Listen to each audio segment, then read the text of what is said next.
He was bringing diamonds, bringing expensive gifts. So it was really quick and really easy to fall for him. I wasn't able to get him on the phone for a while, and it was very, very uncommon for him not to call me back. I just had this feeling.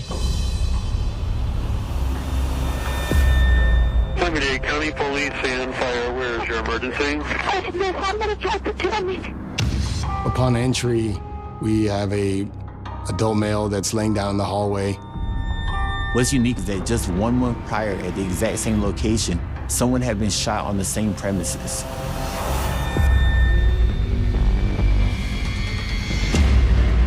She saw him do an action that she believed was him reaching for a gun. If somebody enters inside your home and you're in fear of your life, you can use deadly force. But to me, it was cold-blooded murder. I was like, I have to do something. Can't let this go. I won't let it go. Okay? And I don't have an eye for now. At 3:11 p.m., police dispatchers receive a frantic 911 call. Miami-Dade County Police and Fire, where is your emergency? Yes, it is. There's somebody in my house that tried to kill me. I'm on fire. I run to the street. I need you to try to calm down so I can understand you. There's somebody tried to kill me. I grabbed the gun and I shot at him. He was attacking me, and then I ran to the street. He's in the house. I went into his arm. She's telling the operator repeatedly, hey, I just shot someone. I just ran outside. What is your name? My name is Janepsy, Carballo. The 911 operator did a good job of calming her, telling her things will be all right, and asking her not to panic. Who is this person? Your brother, boyfriend? Who is this person? This guy is my husband's friend. Did he have any weapons? Are you with your friend right now? No, I'm in the street. I'm hiding. North Miami Police Department officers rush to this woman's home because from the 911 call, all they know at the time is, okay, this woman is distressed. She said that she just shot someone who had forced his way into her home. When they arrive, police and EMTs find the front door open. We don't know yet if the person that was shot is deceased, if they're still in the house. We don't know what's going on. Upon entry, we have a adult male that's laying down in the hallway. He appears to have multiple gunshot wounds, lifeless, not breathing, and possibly without a pulse. First thing you're gonna do is try to stop any kind of bleeding, any life-threatening injuries. And obviously, multiple gunshot wounds, it's gonna be difficult. Officers find no one else in the home. Paramedics discover the victim's injuries are too severe to survive. Unfortunately, he succumbed to his injuries. After further investigation, investigators checked and found a wallet and ID in his pocket. Upon going into his wallet, they discovered that this man was 27-year-old Elon Nisam. In the 911 call, Janepsy told the operator that this was someone her husband knew. You have a dead man and you know who killed him. Janepsy Carballo called 911 and said she shot him. The question is why? Why did she shoot him? Alon Lodi Nisim was born on August 6, 1980, the youngest of 6 children. His family is originally from Israel. A lot of his siblings were born here, but his family is from Israel. His dad was really into the culture. He kept his religion and kept his culture, but he loved Miami. Therefore, he hung out with different people and he kept a diverse group of friends. As a young man, Elon had dreams to chart his own path and make his fortune. But some of the people Elon made contact with landed him in trouble. He had some early run-ins with the law, but after graduating high school, he really got into real estate. He had mentors around him and people that taught him about mortgages, about financing, buying property, rehabbing property. He was very detailed and very driven. He took notes, very detailed notes. He built several successful houses, and his goal was to start building commercial buildings in the Miami area. In the early 2000s, Elon met Nikita Bennett at a local hangout. I met him at a spot called The Tree. I think it was mainly for like older people who used to hang out in Miami area, but a lot of younger people used to ride through and hang out there as well. So we kind of got numbers that night and we started talking like the next day. Nikita was drawn in by Elon's energy. I love that he was so focused on getting things done. I love that he was a go-getter and he was just driven about making things happen. Elon brought that same intensity to wooing Nikita. So in the first 6 months, he was bringing diamonds, bringing expensive gifts, and just things I just never had experienced before. He brought flowers, we went on dates, he was romantic. So it was really quick and really easy to fall for him. By early 2006, the couple was expecting a child. He definitely wanted to be a father. I felt like it's something he always wanted. Getting ready for the baby was it was everything. He did a lot of shopping for the baby, going into the stores. He was really excited. He couldn't wait to be her father. Like many fathers, you have a larger sense of responsibility. So he started shopping prior to the baby being born, buying nice things for the baby, making sure his girlfriend Nikita was taken care of and had everything she needed.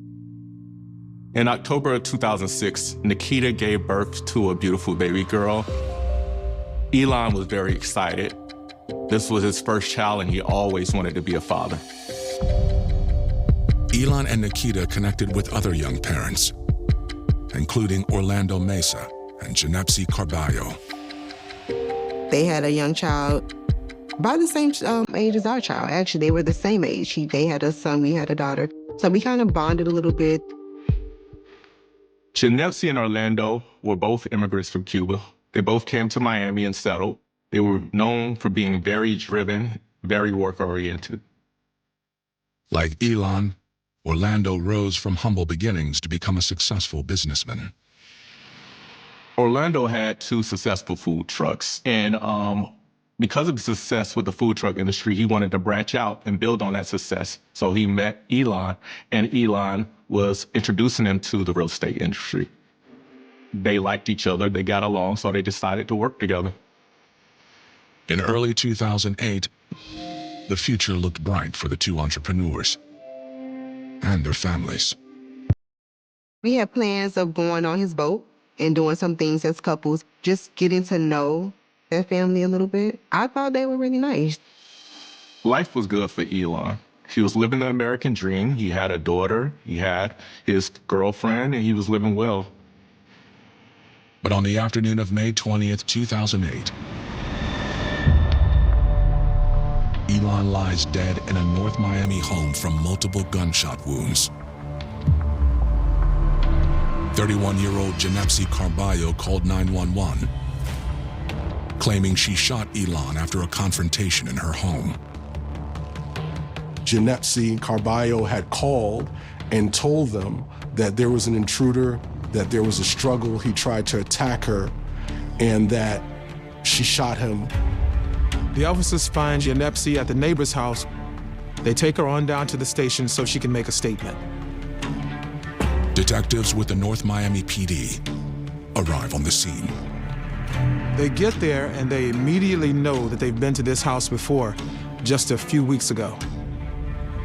What's unique about all of this is that just 1 month prior at the exact same location, someone had been shot on the same premises. Janepsy's husband, Orlando Mesa, was shot and killed in front of his home.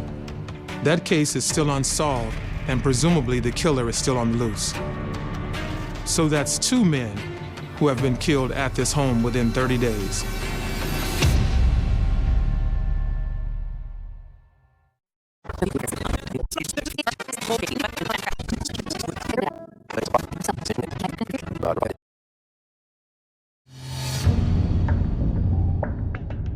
North Miami homicide detectives are at the home of Janepsy Carballo, where 27-year-old Elon Neeson lies dead from multiple gunshot wounds. Upon checking the scene, the investigators found a black .38 revolver in the driveway, and it seemed like this was probably the weapon that was used on the victim. It appears that Janepsy dropped the gun as she was running from the scene to her neighbor's house, so they collected and take it into evidence. Detectives step inside. There was no indication that there was a break-in. The door was left open because she had fled the house after the shooting. When they walk in, it looks like things are being packed up for a move. There are boxes everywhere, duffel bags and things like that. Elon is lying on his stomach in the hallway. One arm slightly bent up towards his head, and his legs are bent. He's wearing blue jeans, a white shirt, and sneakers. However, they didn't find a gun on his person. They didn't find him to be armed. The medical examiner took pictures of the scene to document what was going on. Any blood spatter, any ingress and egress of bullet wounds. She finds he has been shot approximately 5 times. So of course they wanted to know why she shot him so many times. Investigators head back to the police department so they can put that question to Janepsy. Janepsy is at the station, but she's been here before. Just over a month ago, her husband Orlando was shot and killed in front of their home.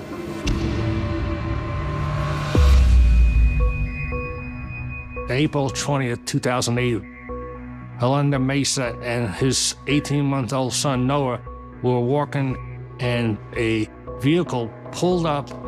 2 individuals got out of the car and proceeded to shoot at both him and his son.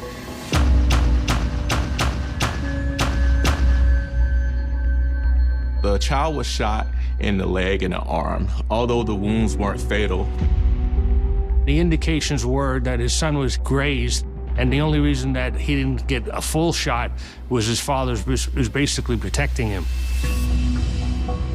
Janepsy was inside when all this happened. At this point, that case is still open and unsolved. Janepsy says she had spent the time since packing up for an impending move. Following her husband's death, she had plans to sell the house and move. But now she was living there, packing up the place. At this time, Janepsy was living alone, where her husband just got shot, and she was still living in that house. So of course, she was on edge. Around 3 p.m. on May 20th, she was taken by surprise. She tells them that she was inside the house, and she turns, and Elon is inside the house also. How he got in there, it was unknown to her. Just as she had said in her 911 call, she says Elon Neeson was a friend and business associate of her husband, Orlando. She immediately realized that this was not a friendly visit. She insisted that Elon forced his way into her home and questioned her aggressively about what her deceased husband's business endeavors were, where his warehouse was, how to get into said warehouse, and so forth. She denies any knowledge of it. He became angry with her, and she said at some point he grabs her shirt and rips her blouse. At that point, she becomes in fear of her life. She says that the next thing he does is that he reaches for his waistband. She saw him do an action that she believed was him reaching for a gun. Typically, when you're under attack or you feel that you're in danger, there's 3 major ways you could go. You could fight the person. Flight, meaning you could get away, or you freeze up. In this case, Janepsy chose to fight. Janepsy tells police she turned and ran toward the living room, where she kept a gun. She's able to secure a firearm, and in self-defense, shoots him multiple times. an action that the detectives know is within her rights as a Florida homeowner. If somebody enters inside your home and you're in fear of your life, they have what they call the stand the ground law, which means you can use deadly force if necessary. In the state of Florida, there's normally a presumption that because your home is sort of your castle, you can defend that by all means necessary. Now that they have her version of what happened, they want to know why. Why did Elon come into her home? And what was the source of his anger? She tells them that she thinks Elon was coming after her because she wanted to see him behind bars. She told them that she really, in her gut, felt like Elon was involved in her husband's murder. She was very vocal about who she thought was the killer of her husband, and that person was Elon Newsom.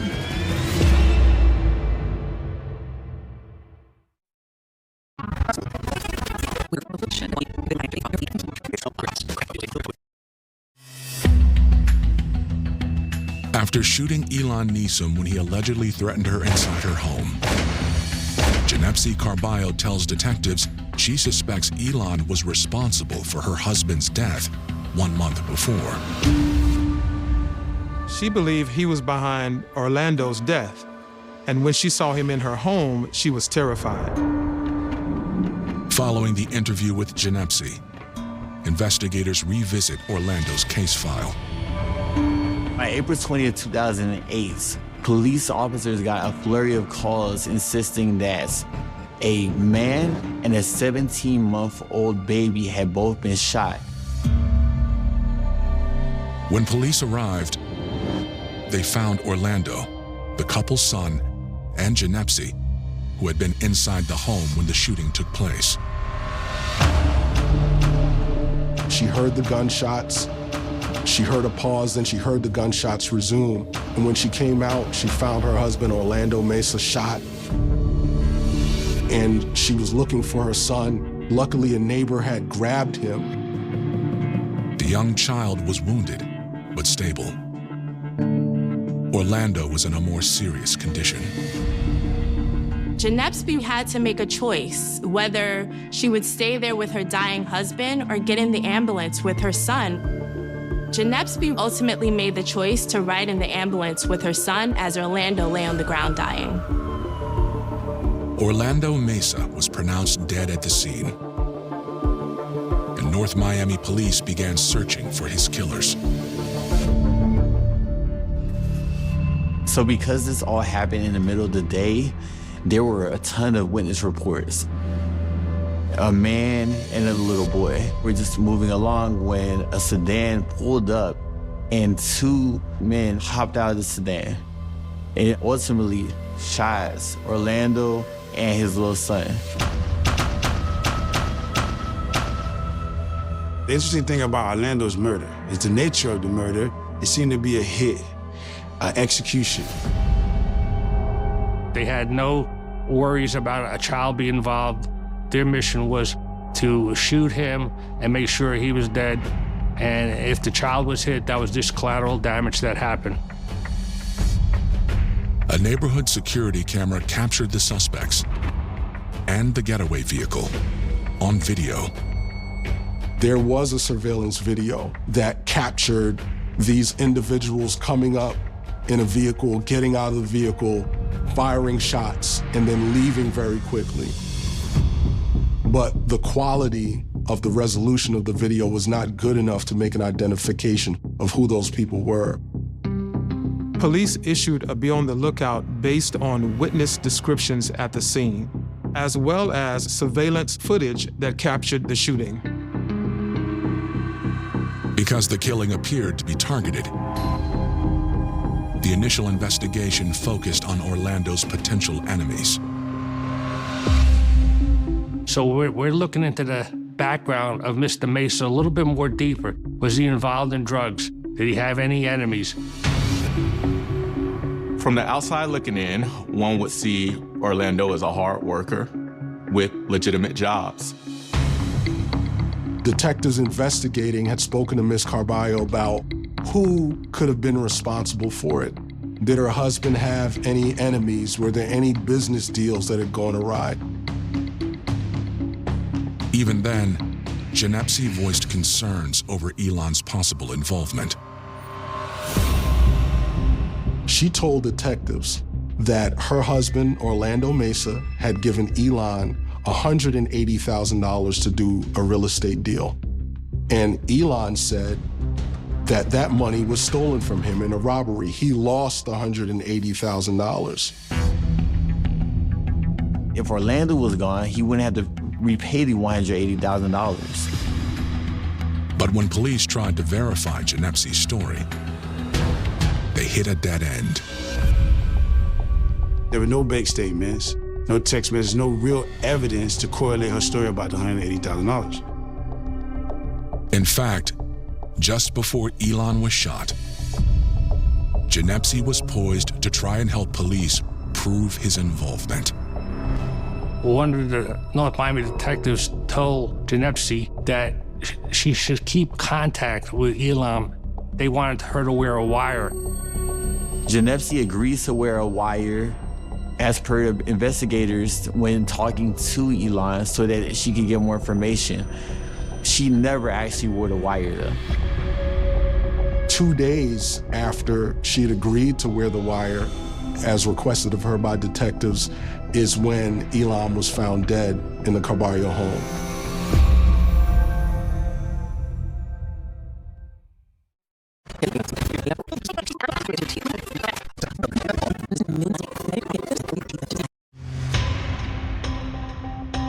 On the night of Elon Neesum's death, his admitted shooter, Janepsy Carballo, was questioned by police and released.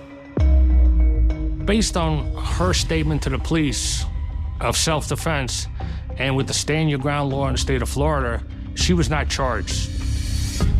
She's saying that Elon came after her after he killed her husband. Police have no proof that Elon killed Orlando, but they also can't say that it is not true. Investigators follow up on Janepsy's claims that Elon was involved in her husband's shooting. They speak with his fiancée and mother of his child, Nikita Bennett. When they came to my parents' house, it was never really about Elon. It was more so about Orlando's case. And that was like, his wife just killed my boyfriend, and you want me to help y'all solve his murder?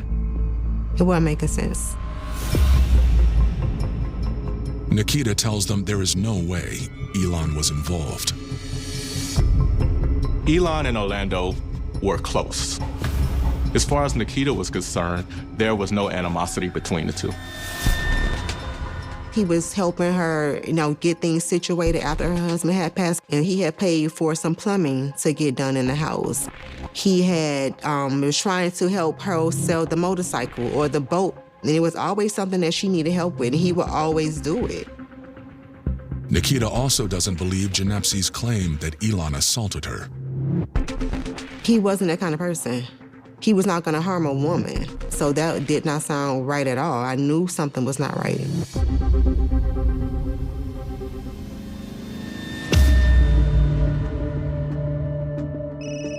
That same day, one of Elon's business associates reaches out to police. He said he had been with Elon just before the shooting. Elon, he had been at the office of one of his mentors in the real estate business, and that mentor said that while he was there in his office, he received a call.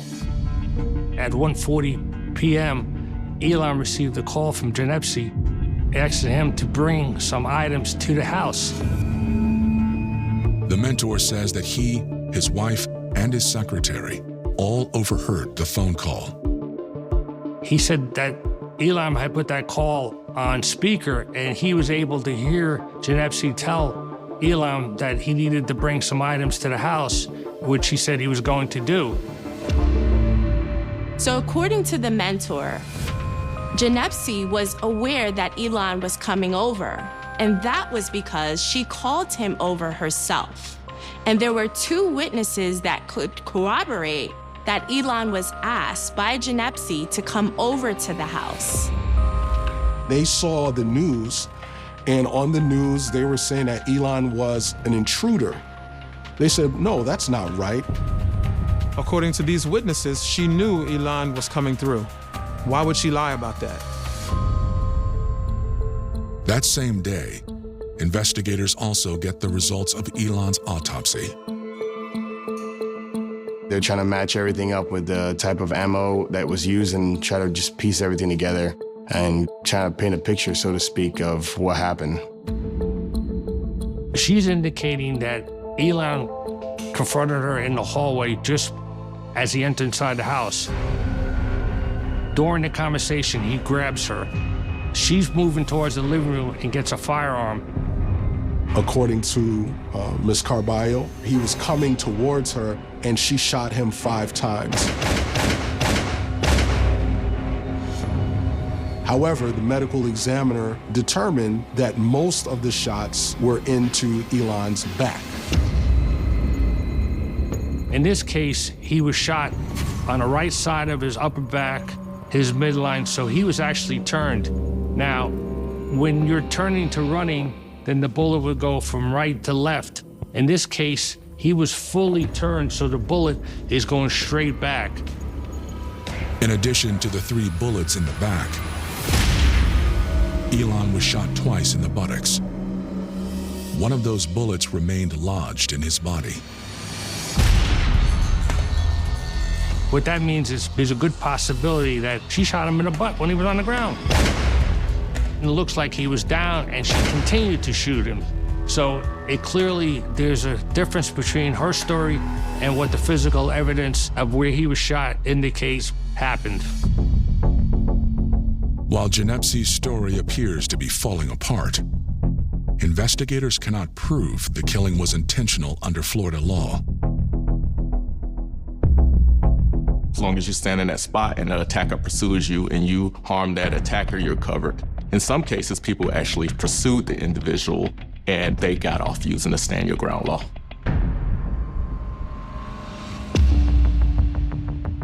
Months pass, then a year, then 2. Those 2 years where, no one was convicted of his murder or even charged for his murder were very trying for me. For Janepsy Carballo, life goes on.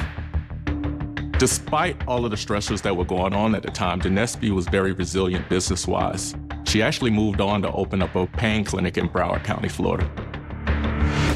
It was the hot thing, what some in law enforcement call pill mills, where they dispense pain management pills to people that were likely addicts and not suffering from any ailments where they needed those medications.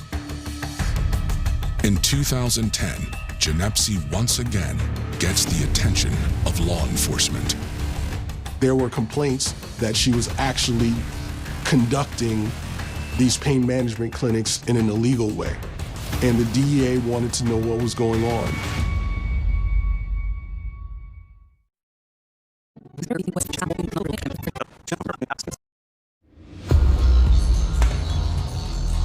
Over 2 years after she shot and killed Elon Neeson, Janepsy Carballo's new business venture draws attention from the Drug Enforcement Agency. Because of her involvement in these various pill mills, as the DEA would refer to them, they wanted to take a closer look at Ms. Carballo and what she was doing. The only way they could do it is put somebody on the inside to find out how they were operating this facility. Undercover DEA agent John Frisky applies for work in Janepsy's pain clinic as an information technology specialist.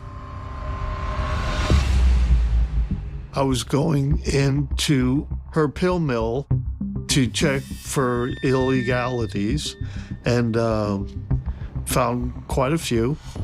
She was giving away too much medicine, way out of what DEA called the tolerances.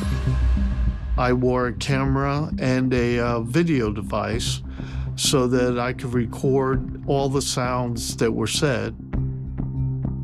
Agent Frisky developed a friendly rapport with his boss. We got along good. She was very personable, but she totally trusted me. One day, Janepsy opens up about her husband's murder and who she believes is responsible. She said that Liam had came to their driveway and shot her husband and her son several times. Her husband passed away there on the sidewalk. Janepsy told him she considered wearing the wire and working with police, but changed her mind. You'll be out with a good attorney in no time. I'm not going to do it. And I knew that it was going to be hard to catch him. I was like, I have to do something. Can't let this go. I won't let it go. Okay? And that's what I want an eye for an eye. I want his daughter to grow up without a father just like myself. Janepsy then told him about how she was able to lure her business partner of her husband, Elam, to her house, bring him in, where she was able to shoot him and make it look like a self-defense, because she felt that this was payback for what happened to her husband. I knew what was going to happen, and I was shaking inside, but outside I was calm. Yeah, speak about that room. And he said, oh, I want to, keep going. He's going for it.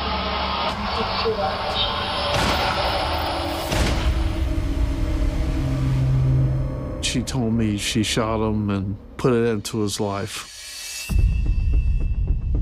She said his daughter was going to grow up without a father like her son. I went to the bathroom and called the office, told them that she just confessed to murder, and they told me, get the heck out of there.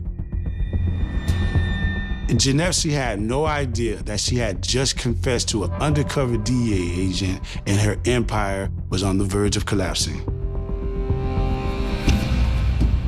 In May 2010, the DEA alerts the North Miami Police Department about Janepsy's confession. And they said, here you go, here's a tape confession, her on video confessing basically to murdering Elon Nesson. They look at the tape, they look at some of the other evidence, some of the inconsistencies between what Ms. Carballo said and what the evidence had shown. And at this point, they're convinced that she is guilty of murder. In December 2010, over 2 years after Elon's death, Janepsy Carballo is arrested. Janepsy is arrested, and she's charged with first-degree murder. And in the state of Florida, that could mean the death penalty for Janepsy. Immediately, Janepsy's attorneys file a motion for this charge to be thrown out. According to them, this murder, Elon's murder, was 100% justifiable because of Florida's stand your ground law. The judge that oversaw that hearing, Judge Beth Bloom, did not agree with the defense, and her stand your ground motion was denied. She was not given the immunity that stand your ground affords people in Florida. Her case went to trial. On November 12, 2014, over 6 years after Elon Neeson was fatally shot, Janepsy finally faces a judge and jury. Everybody in Miami is watching this case and have no idea what's about to unfold.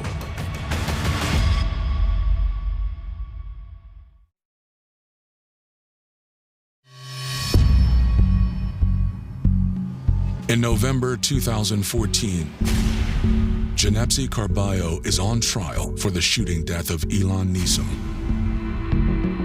I didn't miss a court date. I don't care if I had to be at work. I was going to be there because it was important for me. It's important for him. It's important to my daughter that she saw that I was there for her dad. In contrast to her statements to an undercover DEA agent, Janepsy Carballo repeats her original story that she shot the victim in self-defense. What the defense argued was that the court should not look at or believe what she told the DEA agent Frisky. They should listen to how frantic she was on that 911 call. Here's your emergency. Yes, I'm really supposed to talk to Tammy. I'm on fire. I love this tree. They put up the defense and argued that she was just trying to sound tough when she was talking to the DEA informant, that the things she said there were really not what happened. What really happened was what she had told police before, what she had told investigators time and time again, what she told the operator on the 911 call.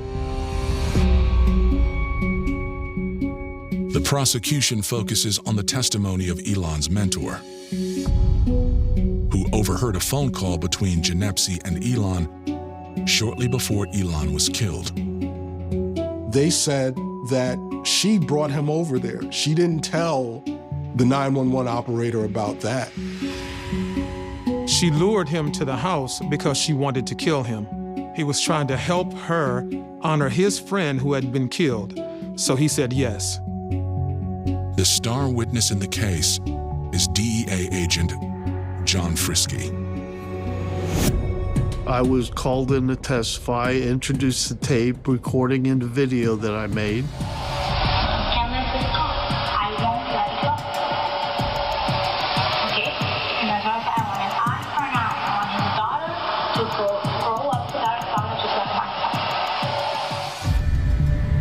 To hear the confession, it showed her to be a premeditated, murderous person, hell-bent on revenge, and would get it no matter what. As a final touch, prosecutors present the autopsy report. The forensic evidence said Elon was shot in his back. The positioning of his body and the positioning of the entry and exit wounds were consistent with the confession that she later made, that she killed him as an act of revenge. He started to run, and she shot him 5 times in the back. To me, it was cold-blooded murder. The jury agrees. Janepsy is found guilty of first-degree murder. So ultimately, her son is now going to live without a mother and father because she's serving the rest of her life in prison. I felt a lot of anger towards her, and not because of the murder, not because of what she had done to Elon, but because of what she had done to her child. I had witnessed her and her baby talking outside in the hallway of the courtroom, and I knew it was her last interaction as a free woman with her child, and they had to be like 7 years old at the time. My daughter was the same age, and I remember just looking at her. That was difficult for me to watch. And I didn't feel any gratitude after the case was over either, because like nobody won. Nobody won. Both of these children lost their father.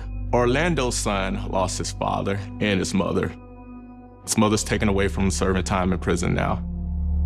I wish she had not made that decision to do that. The first call did not sound unusual.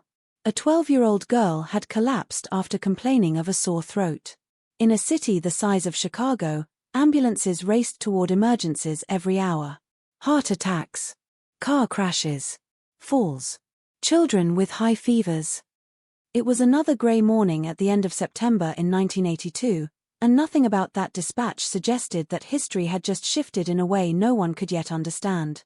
By the time the sun began to sink behind rows of brick apartment buildings and factory rooftops, another person was dead. Then another. Then another. Different neighborhoods. Different families. Different lives that had never crossed paths. There was no masked intruder slipping through bedroom windows. No gunman hiding in the shadows. No serial killer stalking deserted streets under cover of darkness. The victims had simply gone about ordinary days, carrying groceries through front doors, returning home from work, reaching into medicine cabinets with complete confidence that what they were holding could only help them. Within minutes of swallowing a single capsule, that confidence became the last mistake they would ever make. No screams echoed across the city. No dramatic chase unfolded beneath flashing police lights. Death arrived quietly, almost politely. A glass of water. A plastic bottle with a familiar red and white label. A quick swallow. A brief cough. Confusion. Dizziness.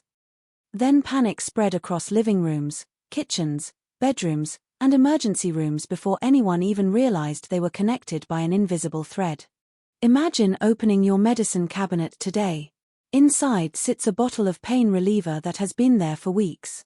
You have used it before. Your spouse has used it. Your children have taken it after fevers. It carries the logo of one of the most trusted pharmaceutical companies in America. You twist open the cap without hesitation because every advertisement, every doctor, every television commercial has taught you the same lesson. This product is safe. Now imagine that someone you have never met, someone whose face you will never see, has already decided whether you live or die. That was the nightmare waiting for the people of Chicago. The terrifying truth was not that 7 people would lose their lives. The terrifying truth was that every single person in America suddenly realized the next victim could be anyone. There was no profile. No age. No occupation. No race. No neighborhood. No warning. A child recovering from a sore throat. A postal worker returning from his shift. A newly married woman with a headache. A flight attendant preparing for another day of work. An ordinary bottle sitting on an ordinary shelf inside an ordinary home had become something else entirely. It had become a weapon. Long before investigators understood what they were dealing with, fear had already begun spreading faster than any evidence could. Emergency rooms filled with anxious patients convinced they had swallowed poisoned medicine. Parents emptied cabinets into garbage bags. Pharmacists stared uneasily at rows of products they had stocked only hours before. Television anchors interrupted regular programming again and again as rumors multiplied across the city. Every new collapse seemed connected. Every headache suddenly felt dangerous. Every unopened bottle inspired suspicion. What made this horror different from every murder investigation before it was its randomness? Most killers choose. They choose a victim. They choose a place. They choose a moment. This killer surrendered all of those choices to chance. Once the poisoned bottles were placed back onto store shelves, fate took over. A mother could buy one. A teenager could buy one. A retiree. A businessman. A nurse. A police officer. It no longer mattered. The murderer never needed to watch. Never needed to follow. Never even needed to know the names of the people who would die. Somewhere in Chicago, a stranger had quietly transformed one of America's most recognizable household products into an instrument of death and then disappeared back into the crowd. That single decision unleashed one of the largest criminal investigations the United States had ever seen. Investigators would search for fingerprints that barely existed. Scientists would analyze capsules grain by grain. The FBI would devote years to chasing leads that seemed promising before collapsing into dead ends. Countless theories would emerge. A disgruntled employee.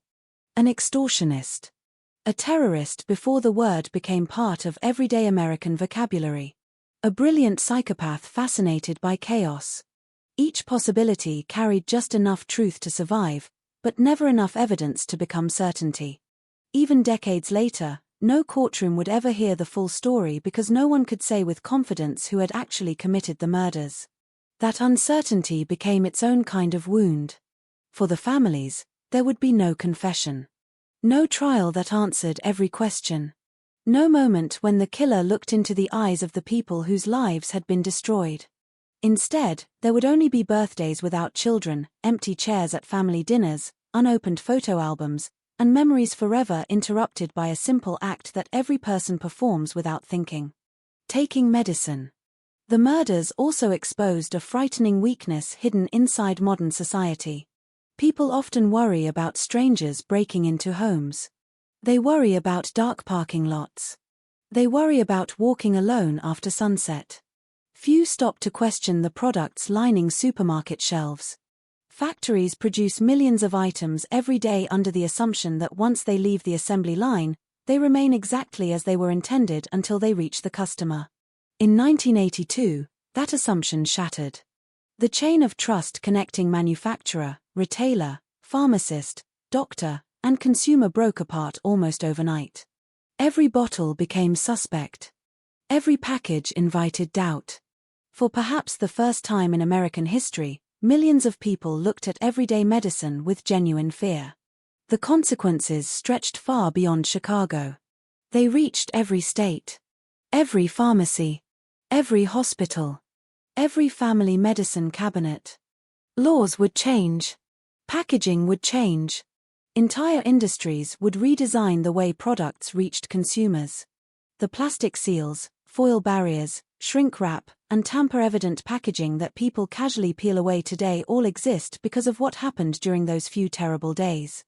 But before those reforms, before the recalls, before the national headlines, before the FBI assembled task forces, before investigators discovered cyanide hidden inside tiny capsules, there were simply families trying to understand why someone they loved had collapsed without warning. A mother who expected her daughter to recover from a sore throat. Brothers gathering to comfort each other after an unexpected death. Doctors searching desperately for explanations that refused to make sense. Police officers responding to what appeared to be isolated tragedies. None of them knew they were standing at the beginning of one of the most chilling unsolved murder cases in American history. Because the most frightening killers are not always the ones who leave behind blood-stained crime scenes. Sometimes they leave behind nothing more than an empty glass of water, and a medicine bottle that looks exactly like every other one on the shelf. In the autumn of 1982, Chicago was a city that carried two different faces. From a distance, it looked unstoppable. Steel towers climbed into the skyline, trains rattled above busy streets, factories hummed through the day, and millions of people moved with the confidence that tomorrow would look much like yesterday. It was a city built on routine. Office workers caught the same commuter trains every morning. Parents packed lunches before sunrise. Children hurried toward school buses with backpacks bouncing against their shoulders. Pharmacists unlocked their stores, stocked shelves, and greeted familiar customers by name. Life unfolded according to habits that had been repeated so many times they felt permanent. That sense of predictability was exactly what made the coming tragedy so unimaginable. There was no warning that one of the safest routines in American life was about to become one of its greatest fears. Medicine occupied a unique place inside every household. It represented relief. A headache ended with 2 capsules. A fever eased after a few hours. Sore muscles from a long day at work faded overnight. Parents kept bottles in kitchen cabinets. Grandparents carried them in purses. Office workers stored them in desk drawers. Among all those products, one name stood above the rest. Tylenol had become more than a brand. It had become a habit. Television commercials portrayed smiling families who trusted it without hesitation. Doctors recommended it because it was considered gentler than aspirin for many patients. Pharmacists displayed it prominently because demand was enormous. By 1982, Tylenol controlled roughly 1/3 of the pain reliever market in the United States. That statistic represented more than business success. It represented trust on a national scale. Every day, millions of Americans reached for the familiar red and white bottle without giving it a second thought. In Chicago alone, thousands of capsules were swallowed before breakfast each morning. Nobody imagined that a medicine bottle could become the perfect disguise for murder. At the time, consumer products were packaged very differently than they are today. Plastic caps twisted open with ease. There were no foil seals beneath the lid. No shrink wrap around the neck of the bottle. No tamper-evident bands designed to reveal interference. Manufacturers believed the supply chain itself provided enough security. Products left the factory, traveled through warehouses, arrived at pharmacies and supermarkets, and eventually found their way into homes. Few considered the possibility that someone could purchase a bottle, secretly alter its contents, and quietly return it to a store shelf. It was not merely an overlooked vulnerability. It was a vulnerability almost nobody had imagined exploiting. The city itself reflected that same confidence. Chicago had endured hardship before. Economic uncertainty, violent crime in certain neighborhoods, labor disputes, and political scandals were all familiar headlines. Yet ordinary families still believed that danger existed somewhere outside their front doors. Lock the house. Avoid dark alleys. Teach children not to talk to strangers. These were the lessons parents understood. Nobody taught children to fear the medicine cabinet. The Kellerman family lived a life that would have seemed familiar to countless Americans. Their home was filled with ordinary routines, ordinary conversations, and ordinary worries. School assignments, family dinners, changing seasons, and childhood illnesses came and went like they did in every neighborhood. When 12-year-old Mary Kellerman complained about a sore throat, nothing about the situation felt extraordinary. Children became sick all the time. Parents reached for trusted remedies because that was what responsible parents did. Elsewhere across the Chicago metropolitan area, another family followed routines that were just as ordinary. Adam Janus worked hard and looked forward to returning home after long shifts. Like many young adults trying to build stable lives, his biggest concerns revolved around work, family, and the future. Pain relievers were simply another household necessity, sitting unnoticed until someone developed a headache or muscle pain. Across countless neighborhoods, similar stories unfolded. A flight attendant prepared for another trip. Elderly residents kept medicine beside their beds. Office workers slipped bottles into briefcases before leaving home. None of these people shared friendships. Most would never meet one another. They belonged to different communities, different generations, different professions. The only thing connecting them was something so common that nobody considered it significant. They all trusted the same product. America itself was entering a new era. The early 1980s carried a feeling of technological optimism. Consumer products flooded store shelves with promises of convenience and reliability. Large corporations cultivated images of responsibility and scientific precision. People believed that regulations, inspections, and quality control protected them from unseen dangers. That belief was not entirely misplaced. Manufacturing standards had improved dramatically over previous decades. Medicines underwent testing before reaching consumers. Packaging appeared professional and secure. The average customer had little reason to question what they purchased. Trust had become invisible precisely because it had worked for so long. It existed quietly in the background of everyday life, unnoticed until it disappeared. Looking back today, it is easy to see the weaknesses that investigators would eventually uncover. But hindsight has a way of making impossible events seem inevitable.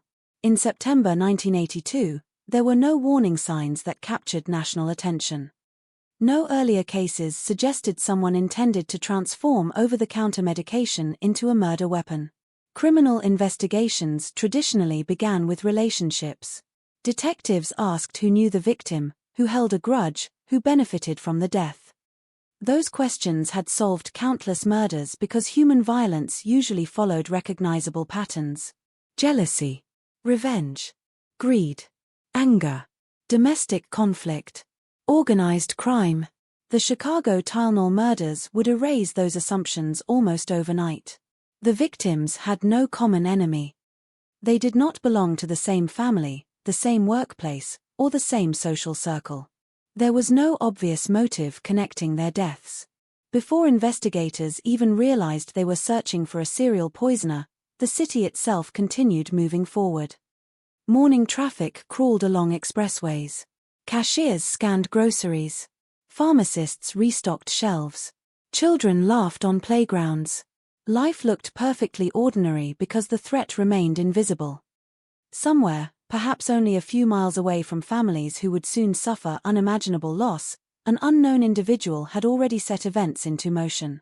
The poisoned capsules were waiting patiently among thousands of identical ones, impossible to distinguish by sight alone. They carried no unusual odor strong enough to alarm customers, no obvious discoloration, no visible warning. Death had disguised itself inside familiarity. That disguise was perhaps the most terrifying aspect of all. Murder no longer required proximity between killer and victim. The weapon required no trigger, no knife, no physical confrontation. The victims themselves completed the final act simply by trusting a product they had trusted many times before. As September drifted toward its final days, cool air began replacing the warmth of summer. Trees hinted at changing colors. Families planned weekends, school schedules, and work obligations without realizing they were standing on the edge of one of the darkest moments in modern American criminal history.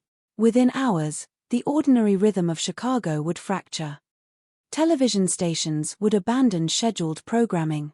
Police departments would coordinate investigations unlike anything they had experienced before. Hospitals would confront a mystery they could scarcely explain. Across the nation, millions of people would walk into their kitchens, stare at familiar medicine bottles, and hesitate for the very first time. The age of unquestioned trust was about to end.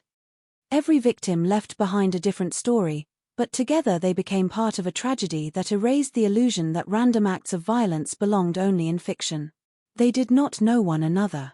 They did not share neighborhoods, workplaces, or friendships. If fate had unfolded differently, their paths might never have crossed in any meaningful way. Yet history would forever remember their names together because of a handful of poisoned capsules that transformed ordinary moments into final moments. Mary Kellerman was only 12 years old. She was the kind of child whose future seemed to stretch endlessly ahead, measured not in years but in possibilities.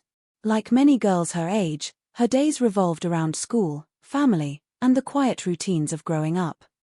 There were homework assignments to finish, conversations around the dinner table, weekends that arrived too slowly, and dreams that had not yet taken shape. Her parents saw what every parent hopes to see in a child, countless tomorrows still waiting to be lived. On the morning of September 29, 1982, there was nothing to suggest that this day would become different from any other. Mary complained of a sore throat, an inconvenience so common that it barely interrupted the rhythm of family life. Childhood illnesses came and went with the changing seasons. Parents had handled them countless times before. A sore throat usually meant rest, warm drinks, perhaps a visit to the doctor if symptoms worsened. More often than not, it meant reaching into the medicine cabinet for something trusted. That small decision carried no fear. No hesitation. No suspicion. Her parents did what loving parents are expected to do. They tried to help their daughter feel better. Elsewhere in the Chicago area, 27-year-old Adam Janus had built a life defined by responsibility. Friends and relatives remembered him as hardworking and devoted to his family. He was not someone seeking attention or excitement. Like millions of Americans, his days were shaped by work schedules, family gatherings, and ordinary concerns about paying bills and planning for the future. After finishing work, Adam wasn't expecting the evening to become extraordinary. Feeling unwell, he reached for extra-strength Tylenol, believing it would relieve his discomfort. It was such a routine decision that he likely gave it no more thought than pouring himself a glass of water. No one imagines that the most dangerous object in a room could be the one specifically designed to ease pain. When Adam suddenly collapsed, confusion spread through those around him. Healthy young adults were not supposed to die without warning. Family members searched desperately for explanations. A hidden medical condition? A severe allergic reaction? Some unknown illness? The questions came far more quickly than the answers. As relatives gathered to comfort one another, grief had barely begun before tragedy struck again. Adam's younger brother, Stanley Janus, was trying to process an unimaginable loss. Funerals force families together, and in moments of shock people often ignore their own discomfort while focusing on someone else's suffering. Stanley developed a headache that day. His wife, Teresa, felt unwell too. Inside the home sat the same bottle of Tylenol Adam had used. It was still there. Ordinary. Silent. No different from thousands of identical bottles sitting in kitchens throughout Chicago. Neither Stanley nor Teresa had any reason to fear it. If anything, they were trying to push through exhaustion during one of the worst days their family had ever experienced. They each swallowed a capsule. Within a remarkably short time, both collapsed. The unimaginable had become almost incomprehensible. One family had now lost 3 members in a matter of hours. Grief no longer had time to unfold naturally because every passing moment introduced another emergency. Instead of mourning one loved one, relatives found themselves rushing between hospitals, answering questions from doctors, and struggling to understand how healthy adults could die so suddenly under nearly identical circumstances. For investigators, the Janus family became the first unmistakable indication that something larger was unfolding. 3 deaths connected not by disease, but by a single bottle of medicine. Meanwhile, other lives across the city continued along familiar paths. Mary Rayner, a mother of 4, represented another ordinary American story. She spent years caring for her family, balancing responsibilities that often went unnoticed because they were woven into everyday life. Parents rarely pause to consider the countless small sacrifices they make each day. They simply do what needs to be done. Like so many others, she reached for Tylenol to relieve minor discomfort. Instead of relief, she encountered something no physician could reverse. Mary McFarland had recently welcomed the ordinary routines of later adulthood, surrounded by family and the familiar comforts of home. She had plans beyond that week, conversations still waiting to happen, birthdays yet to celebrate, ordinary mornings she expected to wake up and experience without giving them a second thought. Those ordinary mornings never arrived. Then there was Paula Prince, only 35 years old, a flight attendant whose career reflected movement, schedules, and constant travel. Friends described her as independent and thoughtful. She spent her working life helping passengers feel safe while flying thousands of feet above the ground. Ironically, the greatest danger she would ever encounter waited inside her own apartment. Investigators later learned that Paula had purchased the Tylenol herself shortly before returning home. She likely expected nothing more than relief from a minor headache after a busy day. Instead, she became the final known victim. Her apartment remained eerily quiet until someone discovered what had happened. Nearby sat the familiar orange prescription bottle, a drinking glass, and the Tylenol packaging that investigators would soon examine with extraordinary care. Each victim's final moments were remarkably similar. A capsule. A drink of water. A few minutes of discomfort. Then sudden collapse. For family members, the speed of the poisoning created lasting trauma.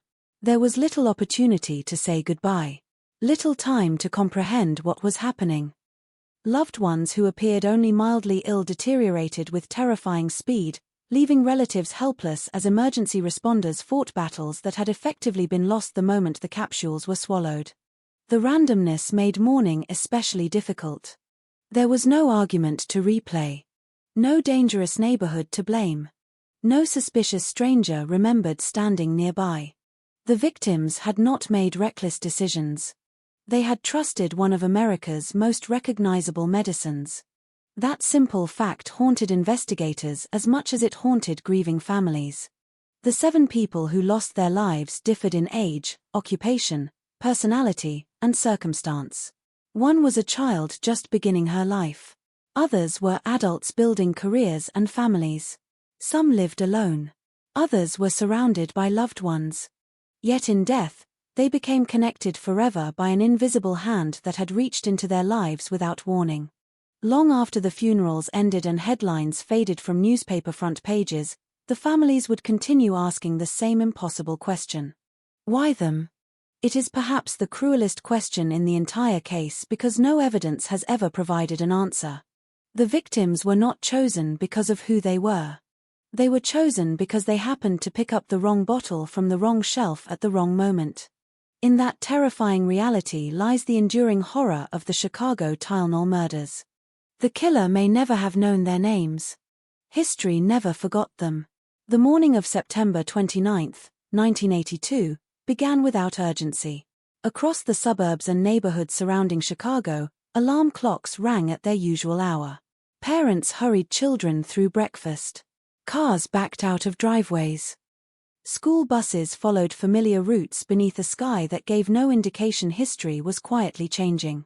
It was the kind of morning that disappears into memory because it feels exactly like every other morning before it.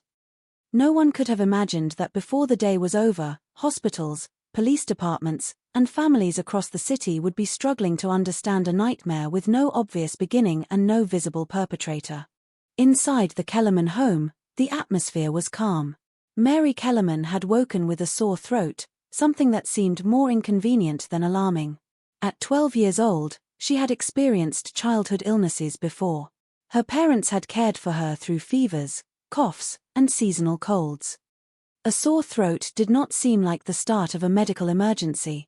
It seemed like one of those small interruptions that usually disappeared after a little rest and a dose of medicine.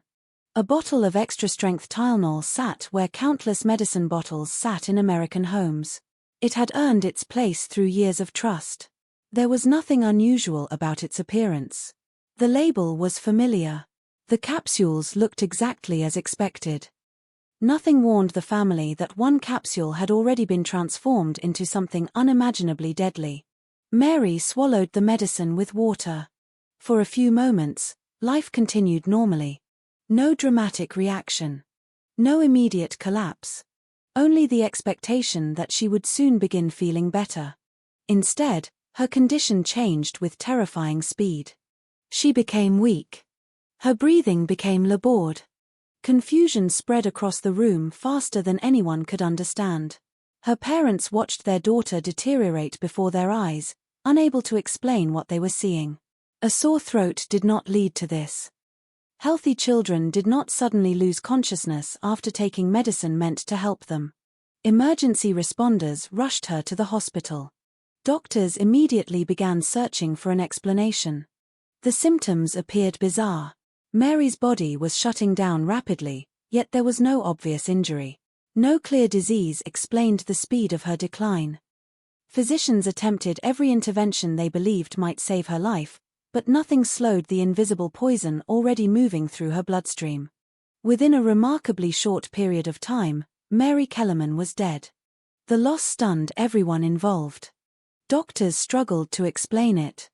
Her family struggled to accept it. There was grief, but also confusion so profound that it seemed impossible to process. At nearly the same time, miles away, another ordinary day was unfolding for 27-year-old Adam Janus. After finishing work, he returned home feeling unwell. Like millions of Americans, he reached for the medicine cabinet almost automatically. There was no fear. No hesitation.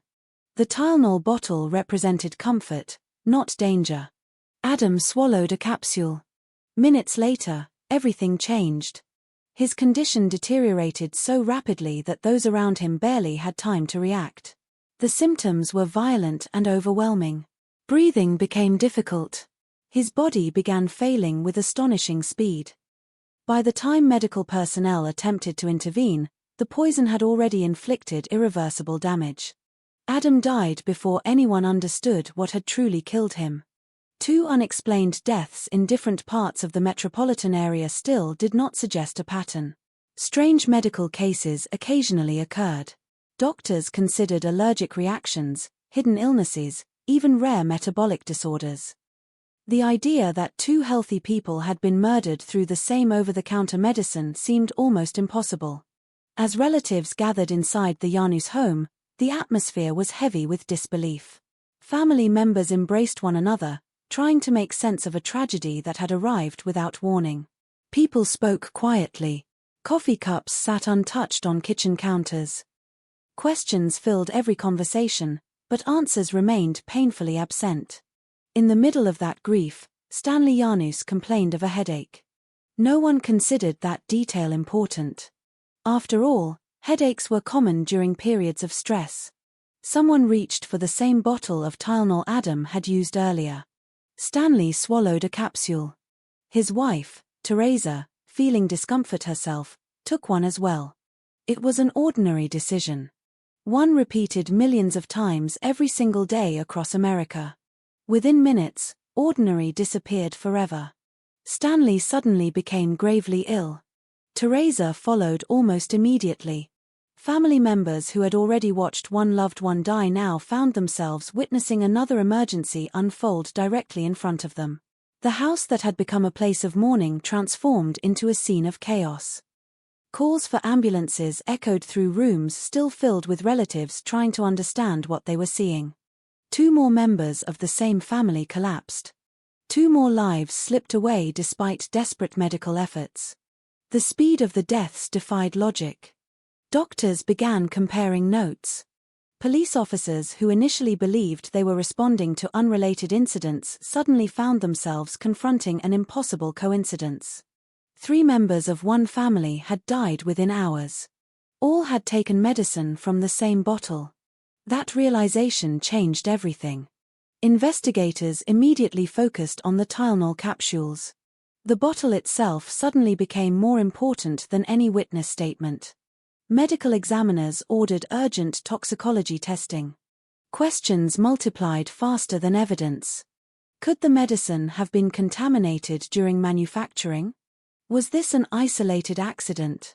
Had an entire batch become defective? If so, how many more bottles were already sitting on store shelves across Chicago? Before those questions could be answered, more victims began appearing. Mary Rayner collapsed after taking Tylenol. Mary McFarland died under strikingly similar circumstances. Then came Paula Prince. She had stopped at a local pharmacy and purchased extra-strength Tylenol before returning to her apartment. Like every other customer, she trusted the product enough to carry it home without the slightest concern. At some point after taking 1 capsule, the poison began its silent work. She never had the opportunity to call for help. When she was later discovered inside her apartment, investigators found evidence that appeared hauntingly ordinary. A recently opened bottle of Tylenol sat nearby. A glass remained where she had last used it. Nothing in the room suggested violence. There were no signs of forced entry. No struggle. No overturned furniture. No broken windows. The killer had never entered the apartment. The murder had already occurred the moment the poisoned capsule crossed her lips. By now, panic had begun spreading among medical professionals. Toxicology results finally revealed the horrifying truth. Every victim carried massive amounts of potassium cyanide in their bodies. The concentration was far beyond what could occur accidentally. This was not contamination caused by poor manufacturing. It was deliberate. Someone had intentionally placed cyanide inside the capsules. The realization sent shockwaves through law enforcement. If the poisoned bottles had reached store shelves, then countless others could still be waiting to be purchased. The danger was ongoing.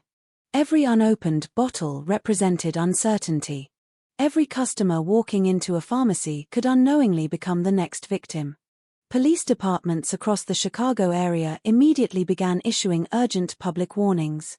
Officers drove through neighborhoods advising residents not to consume extra-strength Tylenol. Television stations interrupted scheduled broadcasts with emergency announcements.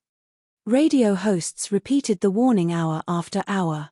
Hospitals prepared for waves of frightened patients, many convinced they had already swallowed poisoned medicine. Inside homes throughout America, families rushed toward medicine cabinets. Some stared at bottles they had used only the night before. Others dumped medication directly into garbage bags without waiting for official instructions. Parents searched kitchen shelves with trembling hands. Grandparents called children to ask whether they had taken any Tylenol recently. Pharmacists removed bottles from display shelves almost as quickly as customers abandoned them. The panic spread far beyond Chicago because nobody knew how many bottles had been altered or where they had been distributed. For investigators, the scale of the crisis became almost overwhelming. This was no longer simply a homicide investigation. It had become a race against time. Every hour that passed without identifying the poisoned bottles increased the possibility that another unsuspecting family would experience the same unimaginable loss. The city had entered a new reality. The weapon could be anywhere. The next victim could be anyone. And somewhere, hidden among millions of ordinary faces, the person responsible watched as fear spread through an entire nation without firing a shot, leaving behind no eyewitness, no confession, and almost no trace that could explain how one of the most trusted products in America had been turned into an instrument of random death. The first crime scene did not resemble a crime scene at all. There was no shattered window, no overturned furniture, no trail of blood leading investigators toward an obvious answer. Instead, detectives found themselves standing inside ordinary homes where everything appeared almost painfully normal. Family photographs still hung on the walls. Half-finished cups of coffee rested on kitchen tables. Newspapers remained folded beside armchairs. The lives interrupted there had ended so suddenly that the smallest details remained frozen in time, as though their owners might return at any moment to continue the day they had left behind. That illusion vanished the moment investigators began comparing the scenes. Each home contained the same silent witness. A bottle of extra-strength Tylenol. At first glance, the bottles revealed nothing unusual. The labels were intact. The capsules looked identical to every other capsule produced by the manufacturer. Detectives had spent years investigating shootings, robberies, domestic violence, and suspicious deaths. None of that experience prepared them for a murder weapon that looked like something millions of Americans kept within arm's reach every day. The breakthrough did not come from fingerprints or eyewitnesses. It came from the medical examiner's office. Autopsies had already established that every victim had died from acute cyanide poisoning. Toxicologists now turned their attention toward the medicine itself. Individual capsules were carefully separated from the bottles recovered at the victims' homes and analyzed one by one. The results were staggering. Several capsules contained massive quantities of potassium cyanide, enough to kill an adult many times over. Others inside the very same bottle contained ordinary acetaminophen exactly as they had left the factory. That single discovery changed the direction of the investigation. If contamination had occurred during manufacturing, every capsule in a production batch would have been affected. Instead, investigators were looking at bottles in which only selected capsules had been altered. Someone had opened the bottles after they left the factory. Someone had taken the time to pull apart individual gelatin capsules, remove the medicine inside, replace it with cyanide powder, carefully close each capsule again, and return the bottles to store shelves. It was meticulous, patient, calculated. The murderer had relied on one simple assumption. No customer would ever suspect that a sealed-looking medicine bottle had been opened before. Attention immediately shifted from the victims to the products themselves. Every bottle became evidence. Investigators traced purchase locations as quickly as possible. Receipts were collected whenever available. Pharmacists were interviewed. Store managers searched inventory records, attempting to determine whether the poisoned bottles shared the same shipment or manufacturing lot. What they discovered created even greater concern. The bottles had been purchased from different retail locations scattered across the Chicago metropolitan area. Some came from pharmacies. Others from grocery stores. There was no single point of sale connecting every victim. That meant the poisoned bottles had likely been placed back onto multiple shelves by someone willing to travel from store to store. The crime scene was no longer a single house. It was an entire city. FBI agents soon joined local investigators, bringing additional forensic resources to what had rapidly become one of the largest product tampering investigations in American history. Evidence technicians treated each recovered bottle with extraordinary care.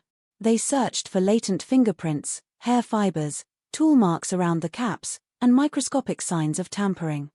The results proved frustrating. Few usable fingerprints appeared.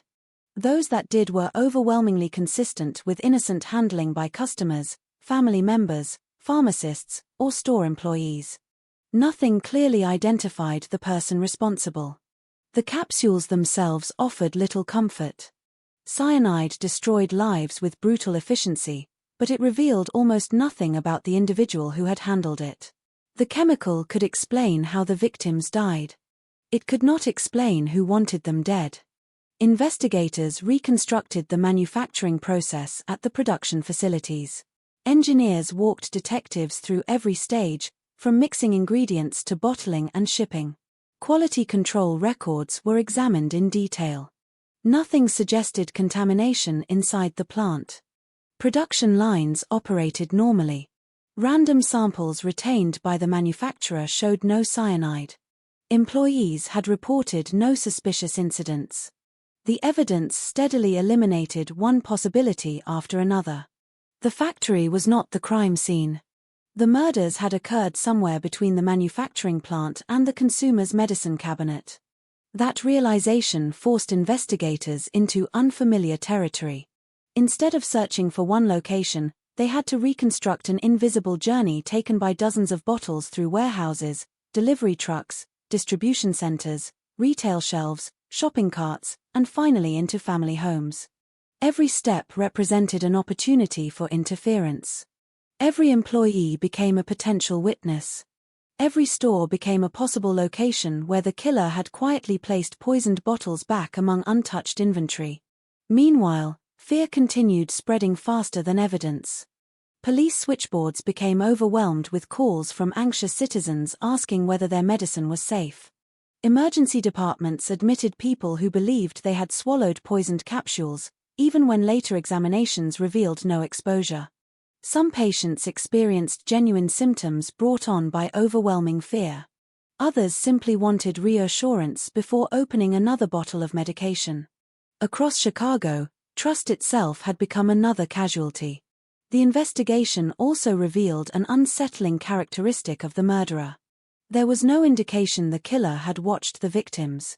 No evidence suggested anyone had followed them home. Unlike conventional homicide investigations, there was no meaningful relationship between offender and victim. The killer had surrendered the choice of victim to probability. Whoever picked up the bottle first became the target. That randomness complicated every investigative strategy. Traditional motives offered little guidance. Revenge against whom? Financial gain from whom? Personal hatred directed toward whom? There was no obvious answer because the victims appeared interchangeable. What mattered was not their identity but their opportunity to encounter the poisoned capsules. Detectives interviewed grieving families repeatedly, hoping some overlooked detail might unite the cases. Did anyone notice suspicious individuals in the stores? Did anyone remember damaged packaging? Had anyone seen someone handling medicine bottles unusually? Most answers were painfully similar. No. Nothing unusual. Everything looked normal. Perhaps that was the most frightening clue of all. The killer had understood ordinary behavior well enough to disappear inside it. A customer browsing shelves attracted no attention. Someone picking up a bottle, examining it briefly, and placing it back looked entirely natural. The murderer had exploited one of the simplest assumptions people make while shopping. That everyone else in the aisle is just another customer. As laboratory reports accumulated, investigators finally possessed enough evidence to understand the mechanics of the crime. They knew the cyanide had been added after production. They knew multiple bottles had been altered. They knew those bottles had reached several retail stores. They knew the murders were deliberate. Yet the person responsible remained invisible. Every answer uncovered another question. Every scientific discovery highlighted the absence of human evidence. The crime scenes had spoken clearly about what happened. They remained almost completely silent about who had done it. And somewhere beyond the walls of laboratories, police stations, and grieving homes, the unknown killer continued living an ordinary life, carrying the one piece of evidence every investigator desperately needed but had never been able to find: the truth. Once investigators confirmed that the Tylenol capsules had been deliberately poisoned with potassium cyanide, the case changed completely. What had initially appeared to be a series of unexplained medical emergencies became a nationwide criminal investigation. The central question was no longer simply how the victims had died. The question was much more difficult. Who had done this, and how had they managed to disappear? Investigators quickly established one crucial fact: the poison was not introduced during the manufacturing process. The Tylenol capsules had left the factory normally. The contamination happened somewhere between the distribution chain and the moment the bottles reached consumers. That discovery narrowed the possibilities, but it also created a massive challenge. The potential crime scene was no longer one location. It was an entire network of stores, warehouses, delivery routes, and public spaces across the Chicago metropolitan area. The killer had not needed to know the victims personally. There was no obvious relationship connecting the 7 people who died. They came from different backgrounds, lived in different communities, and had no known connection to one another. For investigators, this was unlike most homicide cases. Traditional murder investigations often begin with the victim. Detectives look at relationships, conflicts, financial motives, and personal histories. They ask who wanted the victim harmed. In the Tylenol case, the victims appeared to have been chosen by chance. The killer had not targeted individuals. The killer had targeted opportunity. Investigators began examining every possible point where the bottles could have been altered. They reviewed manufacturing records, interviewed employees, and inspected production facilities belonging to Johnson & Johnson and its subsidiary, McNeil Consumer Products. The evidence consistently showed that the factory was not responsible. The capsules had been safe when they left production. Attention then shifted to retail locations. Detectives collected bottles from stores, examined packaging, and searched for any sign that someone had tampered with them. They studied the bottles for fingerprints, examined the caps, and analyzed the capsules themselves. But the evidence was frustratingly limited. Most fingerprints found on the bottles belonged to innocent people who had handled them during normal sales and distribution. Customers, pharmacists, warehouse workers, and store employees had all touched the products. The investigation faced another major obstacle: technology. In 1982, security cameras were rare in retail stores. There were no digital purchase records. There was no widespread DNA testing. Investigators could not simply track a person's movements through electronic data as they might today. Much of the investigation depended on interviews, physical evidence, and traditional detective work. Thousands of potential leads were reviewed. Most went nowhere. As investigators searched for answers, another disturbing development emerged. A man named James W. Lewis contacted Johnson & Johnson and sent a letter demanding $1 million. The letter suggested that unless the company paid him, additional deaths could occur. The message immediately attracted attention from law enforcement.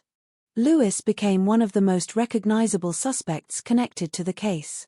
He had a criminal history involving financial crimes, and investigators examined whether he had the ability and motivation to carry out the poisonings. Authorities searched for connections between Lewis and the contaminated bottles. They examined his background, his movements, his writings, and his possible access to chemicals. However, investigators were unable to establish a direct link between Lewis and the actual murders. There was no forensic evidence proving that he handled the poisoned capsules. There was no evidence showing that he placed the bottles on store shelves. There was no witness who saw him carrying out the crimes. Lewis was eventually convicted of extortion because of the threatening letter he sent to Johnson & Johnson, but he was never convicted for the Tylenol deaths themselves. He continued denying involvement throughout his life. While Lewis remained the most publicly known suspect, investigators explored many other possibilities. They considered whether the killer could have been someone with scientific knowledge, someone seeking revenge against a company, or someone motivated by a desire to create fear and chaos.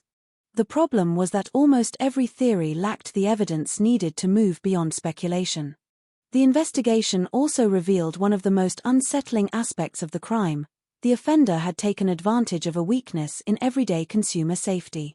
At the time, medicine bottles were not protected by the tamper-evident systems people recognize today. There were no sealed inner layers designed to show whether a product had been opened. A person could alter a bottle and return it to a shelf without immediately attracting attention. That vulnerability became a major focus of the investigation and later changed the entire pharmaceutical industry. Meanwhile, law enforcement continued receiving thousands of tips from the public. Some involved suspicious behavior. Others involved possible suspects. Many were based on fear rather than evidence. Investigators had to separate meaningful information from speculation. The case became a massive effort involving local police departments, federal investigators, medical experts, and corporate security teams. Despite the enormous resources dedicated to the investigation, the evidence never revealed the identity of the person responsible. The killer had left behind a terrifying crime but very few usable clues. There was no confession. No eyewitness account. No reliable physical trail. The investigation continued for years, and officials periodically reviewed the evidence as forensic technology improved. But every new examination produced the same frustrating conclusion: the case remained unresolved. More than 4 decades later, the Chicago Tylenol murders remain an open investigation. The unanswered questions continue to define the case. Who purchased the bottles? Who altered the capsules? Why were those particular victims affected? Was the killer seeking money, attention, revenge, or something else entirely? The investigation uncovered how the crime happened. It revealed the weapon. It identified the victims. But the most important mystery remained untouched. The identity of the person who turned a trusted household medicine into one of the most infamous murder weapons in American history. For investigators working the Chicago Tylenol murders, the word breakthrough carried a painful meaning. In most criminal cases, a breakthrough brings a sense of movement. A suspect is identified. A witness comes forward. A piece of evidence suddenly connects the scattered pieces of the investigation. But in this case, every discovery seemed to reveal more questions than answers. The investigation had already established the most important facts. 7 people were dead. The cause was potassium cyanide poisoning. The capsules had been deliberately altered after leaving the factory. The killer had exploited a weakness in consumer packaging and had vanished. But knowing what happened was not the same as knowing who did it. For months, investigators followed hundreds of leads. They interviewed possible witnesses, examined suspicious individuals, and reviewed every piece of evidence that might provide a path forward. Yet the person responsible remained hidden. The case became a battle between time and memory. Every day that passed meant witnesses remembered less clearly. Potential evidence became harder to locate. The public moved on to other headlines, while investigators continued searching through a mystery that refused to disappear. Then came a development that changed the direction of the investigation. Not a dramatic confession. Not a hidden message from the killer. Not the discovery of a secret hideout. Instead, the breakthrough came from understanding the crime itself. Investigators realized that the person responsible had likely not intended to poison an entire nation. The killer had carefully selected only a limited number of bottles and placed them back into circulation. This suggested planning. The act was not random in the sense of being careless. Someone had taken time to think through the process. They understood how people purchased medicine. They understood that most customers would not question a familiar product. They understood that a normal-looking bottle could hide something deadly. This realization changed the way investigators viewed the offender. They were no longer looking only for someone capable of committing murder. They were searching for someone who understood ordinary human behavior and knew how to exploit it.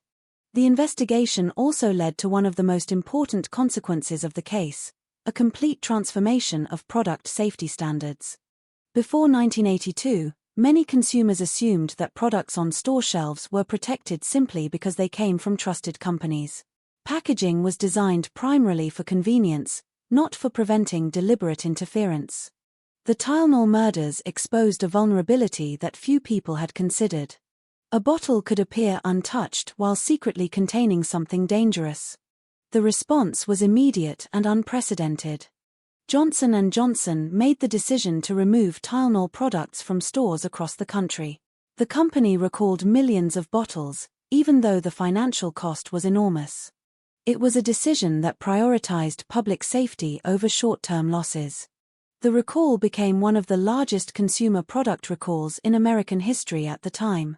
But the most lasting breakthrough was not the discovery of the killer. It was the discovery of how much protection consumers had been missing. Following the murders, pharmaceutical companies redesigned their packaging. Bottles began receiving additional layers of protection designed to reveal tampering. The familiar safety features people see today became common. Sealed caps, protective foil layers, shrink wrapping, and packaging designed to show whether a product had been opened. The tragedy changed the relationship between consumers and manufacturers. Before the murders, trust was assumed. After the murders, trust had to be protected. The case also influenced law enforcement approaches to product tampering. Investigators, corporations, and government agencies began recognizing that consumer products could become tools of mass harm. The crime had created a new category of threat. A person no longer needed access to a traditional weapon. A product found in millions of homes could become the weapon itself. Yet despite these major developments, the central mystery remained unsolved. The investigation produced important lessons, but not the answer families wanted most. Who was responsible? The focus eventually returned to the question that had haunted investigators since the beginning: the identity of the person who had carried out the attacks.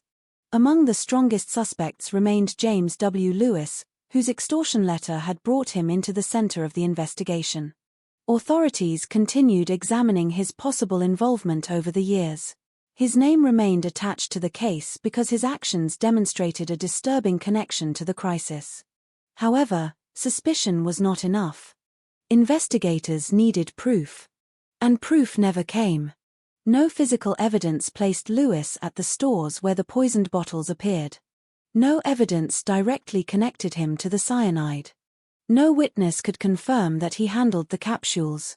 The case against him stopped at the line between suspicion and certainty. That line is one of the most important principles in criminal investigation. A person may appear suspicious. A person may have troubling behavior. A person may fit certain theories. But a conviction requires evidence. Without that evidence, the mystery remains. As the years passed, the Chicago Tylenol murders became more than just an unsolved homicide case. They became a symbol of how vulnerable everyday life could be when someone deliberately violated public trust. The victims had not been involved in dangerous situations. They had not entered a place known for violence. They had simply trusted something familiar. That was what made the crime so difficult for society to process. The danger was not obvious. It did not announce itself. It looked exactly like safety. The breakthrough in this case was therefore not a single clue leading investigators to a courtroom. It was a broader realization that changed an entire industry. Millions of people learned that security could not depend only on trust. Products needed protection. Consumers needed warning signs. Manufacturers needed responsibility beyond the factory walls. The Chicago Tylenol murders reshaped modern consumer safety forever. But for the 7 families who lost someone they loved, those changes could never replace what had been taken. New seals could protect future generations. New laws could prevent similar crimes. New technology could make investigations more effective. But none of those victories answered the question that remained at the heart of the tragedy. Somewhere, the person responsible had walked away. And for the families of Mary Kellerman, Adam Janus, Stanley Janus, Teresa Janus, Mary Rayner, Mary McFarland, and Paula Prince, justice remained unfinished. The world had learned how to prevent another tragedy like this. But it still did not know who had created the first one. In many criminal cases, justice arrives in a courtroom. A suspect is identified. A trial begins.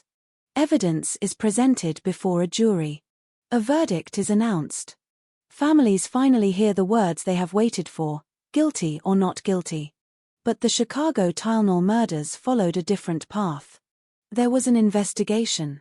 There were suspects. There were arrests. There were years of legal battles.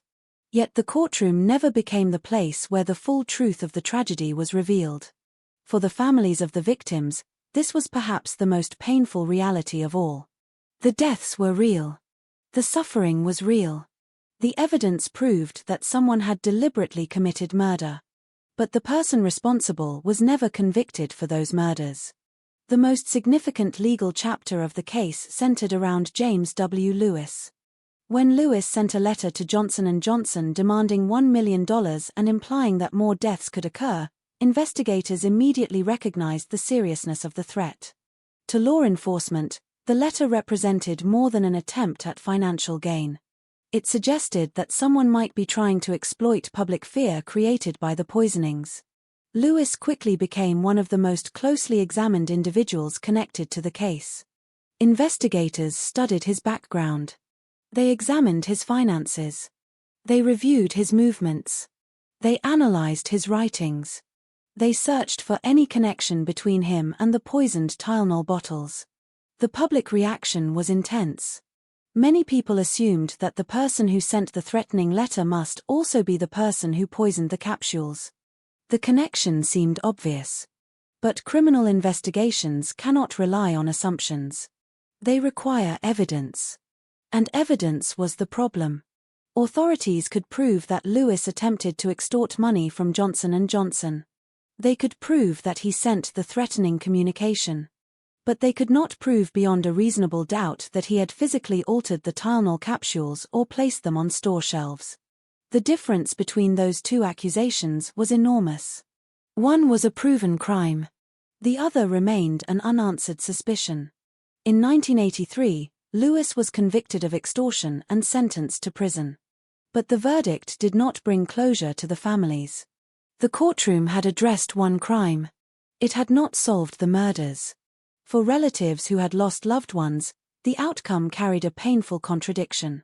A man connected to the case had been punished. But the person who caused their deaths was still unknown. There was no trial where the victim's final moments could be examined. No prosecutor presenting a complete timeline of the killer's actions. No confession explaining why innocent people were targeted. No sentence that could represent the lives taken. The absence of that moment left a permanent emptiness. The Chicago Tylenol murders became an example of one of the most difficult situations in criminal justice, a case where investigators know a crime occurred but cannot prove exactly who committed it. Over the decades, law enforcement continued reviewing evidence. New technologies created possibilities that did not exist in 1982. DNA analysis transformed criminal investigations across the world. Digital records changed how investigators tracked movements and communications. Cold case units revisited old evidence with modern techniques. But the Tylenol case remained stubbornly resistant. The original challenges had never disappeared. The crime scene was enormous. The evidence had been limited. The killer had acted without direct contact with the victims. And the passage of time had erased many possible paths. The victims had no opportunity to confront their attacker. Their families had no opportunity to hear an explanation. The justice system could not provide the ending that everyone expected. Yet the case did produce another form of justice. Although no murderer was convicted, the tragedy led to changes that protected millions of people. The response from Johnson & Johnson became a landmark moment in corporate crisis management. Instead of minimizing the danger or waiting for complete certainty, the company removed Tylenol products from the market nationwide. Approximately 31 million bottles were recalled. The financial cost was enormous. But the decision demonstrated a new approach to consumer safety. Protecting public trust mattered more than protecting short-term profits.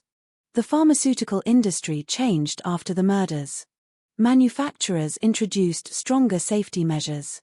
Packaging became more difficult to open without leaving evidence of tampering.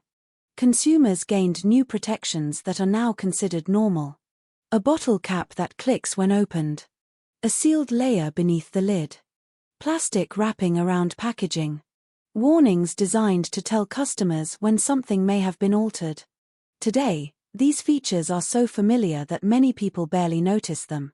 But each one exists because of a tragedy that exposed how vulnerable everyday products could become. The legal consequences also extended beyond the immediate investigation. The crime helped inspire stronger laws against tampering with consumer products. In 1983, federal legislation increased penalties for individuals who intentionally contaminated products intended for public consumption. The message was clear. Turning a common product into a weapon was not only a crime against individual victims. It was an attack against public safety itself. Still, legal changes could not erase personal loss. Behind every headline was a family that had to continue living after the cameras left. Parents had to celebrate birthdays without their children. Spouses had to return to homes where someone was suddenly missing. Relatives had to carry memories of people whose lives ended in a matter of minutes. For them, justice was never simply about punishment. It was about answers. It was about understanding. It was about knowing why their loved ones had been chosen. But those answers never came. The Chicago Tylenol murders remain a rare kind of criminal mystery.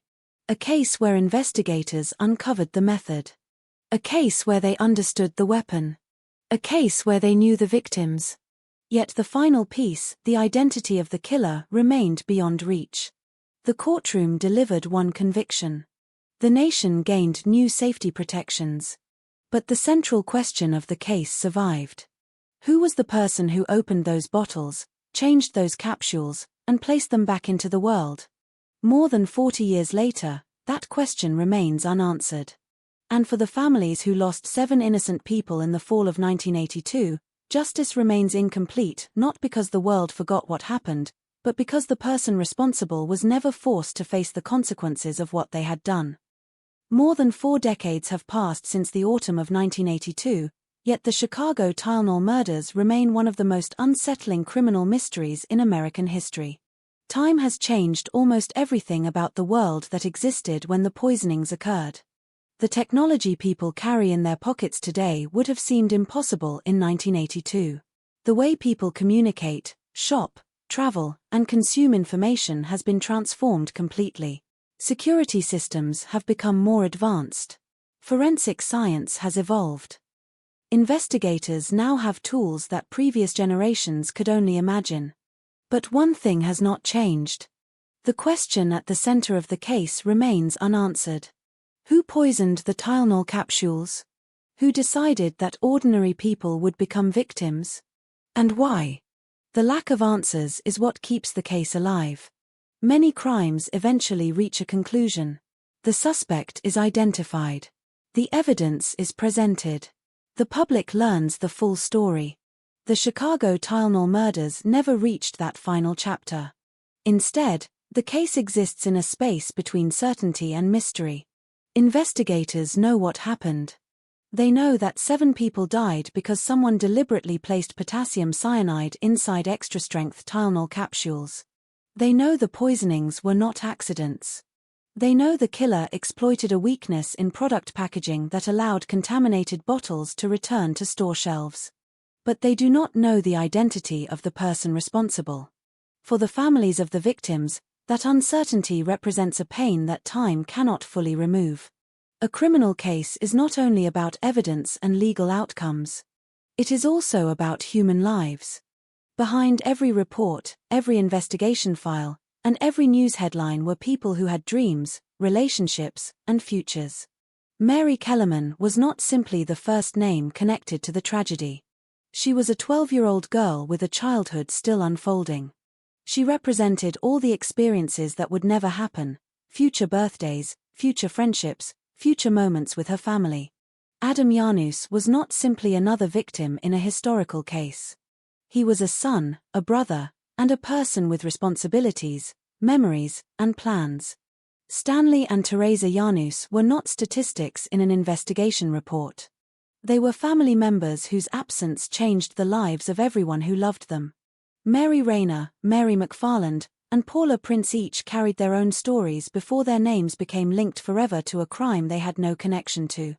The tragedy of the Tylenol murders is not only that 7 people died. It is that 7 complete human stories were interrupted by someone else's decision. That is why the case continues to affect people decades later. The victims were not involved in dangerous situations. They were not connected to criminal activity. They were not targeted because of something they had done.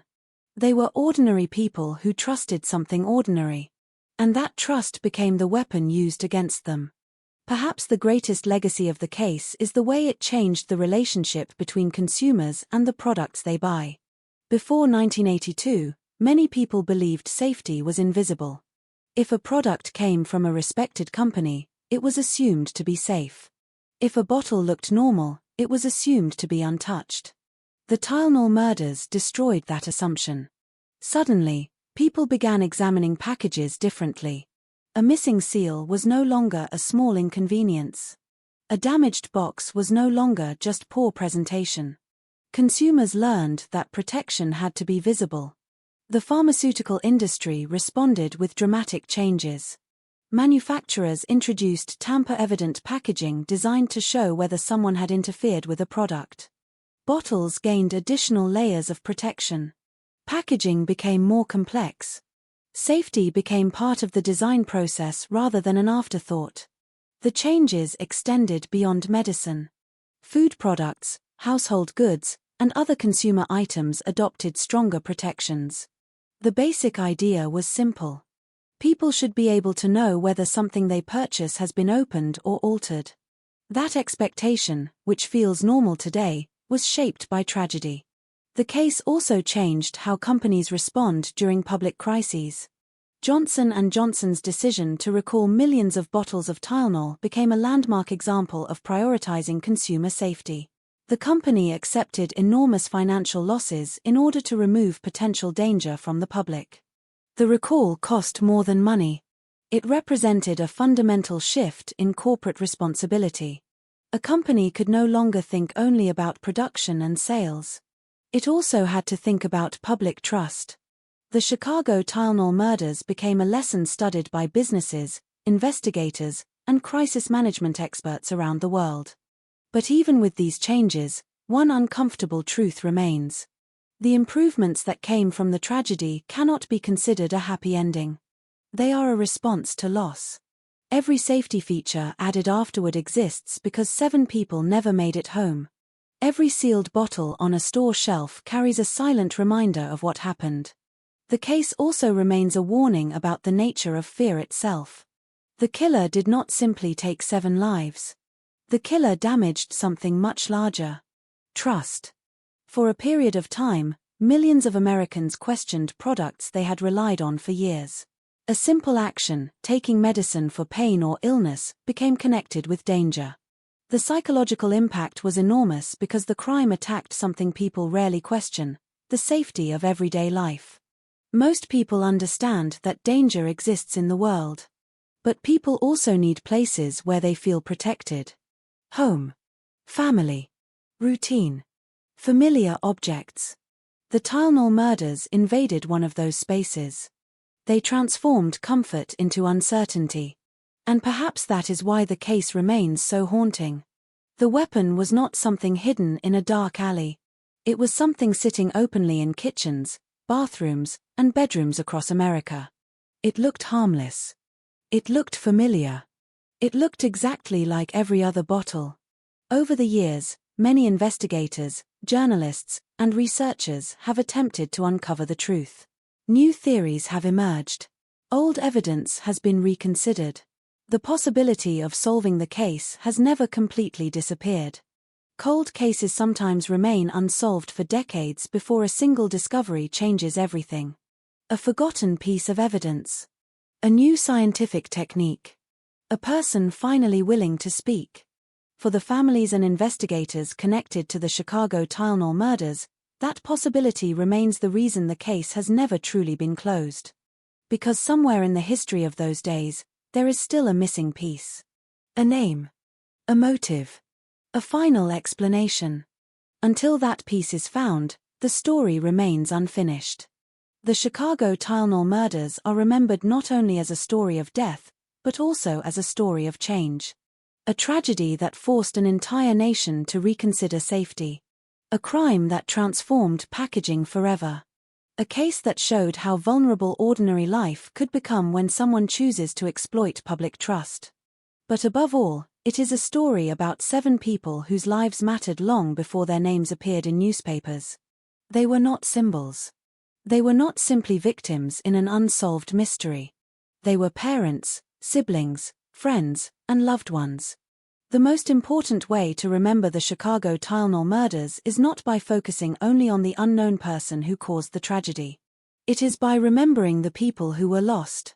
Because behind every investigation file, every courtroom discussion, and every safety improvement that followed, there were real human beings whose lives ended far too soon. And more than 40 years later, their names remain the heart of the story. Some stories end when the final page is turned. The suspect is named. The evidence is presented. The verdict is delivered. The world moves forward. But the story of the Chicago Tylenol murders has never reached that final moment. Instead, it remains suspended in time, preserved in old investigation files, newspaper archives, and the memories of those who still remember the fear that spread across America in the fall of 1982. More than 40 years later, the most disturbing part of the case is not only that a killer was never convicted. It is that the person responsible may have returned to ordinary life. Somewhere, at some point, the individual who altered those capsules walked away from the chaos that followed. While families buried loved ones. While investigators searched through thousands of clues. While an entire nation questioned whether something as simple as taking medicine could become dangerous. The person behind the crime remained hidden. That possibility is what makes the case so unsettling. Many infamous crimes are remembered because of the personality of the offender. The public learns about their background, their motivations, their behavior, and the events that led them toward violence. The Chicago Tylenol murders offer almost none of that. There is no confirmed confession. No complete psychological profile. No final explanation. The killer remains a shadow. A presence defined only by actions. Yet even without knowing the identity of the offender, investigators have been able to understand certain aspects of the crime. The person responsible demonstrated patience. The act required planning. The offender understood that the power of the crime came not only from the poison itself, but from uncertainty. The fear was everywhere because nobody knew where the danger ended. One bottle could be safe. Another could be deadly. A customer could make a purchase believing they were protecting their health, never realizing that the greatest danger was hidden inside the product designed to provide relief. The crime attacked something deeper than individual victims. It attacked confidence. It changed the way people viewed everyday objects. After 1982, a simple bottle on a store shelf was no longer just a product. It represented a responsibility shared between manufacturers, retailers, regulators, and consumers. The world learned that safety could not depend only on reputation. It had to be built into every stage of production and distribution. That lesson remains one of the most significant consequences of the tragedy. But the changes that followed should never overshadow the human cost that created them. Behind every new safety rule was a family that suffered. Behind every redesigned package was a life that could not be restored. The victims did not become important because they were connected to a famous case. They were important because they were people. They had favorite foods. They had personal memories. They had people who loved them. They had futures that disappeared in a matter of moments. History often remembers crimes through the actions of those who committed them. But in this case, remembering the victims is the strongest way to understand the true weight of what happened. A 12-year-old girl who should have experienced decades of birthdays. A young man whose family expected more years together. A couple whose lives ended while trying to comfort one another. Individuals who began ordinary days believing they would see tomorrow. They never knew they had become part of a crime that would change America forever. That is the tragedy at the center of the Chicago Tylenol murders. The victims were not chosen because they were important to the killer. They were chosen because they were available. And that randomness is what continues to disturb investigators and the public. The case remains a reminder that the most frightening threats are sometimes not the ones we can see. Danger does not always announce itself.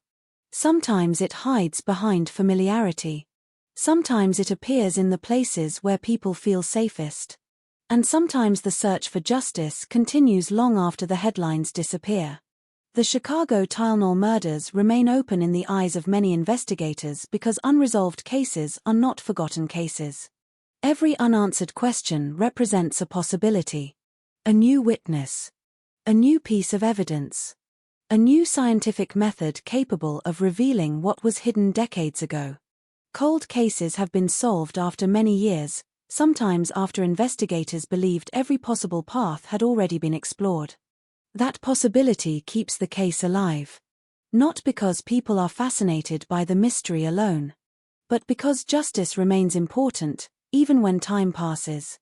The families who lost loved ones in 1982 deserved answers then. They deserve answers now. And the victims deserve to be remembered not only as names connected to a tragedy, but as human beings whose lives had meaning before they became part of history. The Chicago Tylenol murders changed the world. They changed how medicine is packaged. They changed how companies respond to danger. They changed how investigators think about crimes involving consumer products. But the most important lesson is not about packaging or procedures. It is about the value of human life. 7 people were lost. 7 families were changed forever. And somewhere beneath the decades of investigation, speculation, and unanswered questions remains the same simple truth. A crime can become famous. A mystery can become legendary. A case can change an entire nation. But at its heart, it is still about the people who were never given the chance to finish their stories.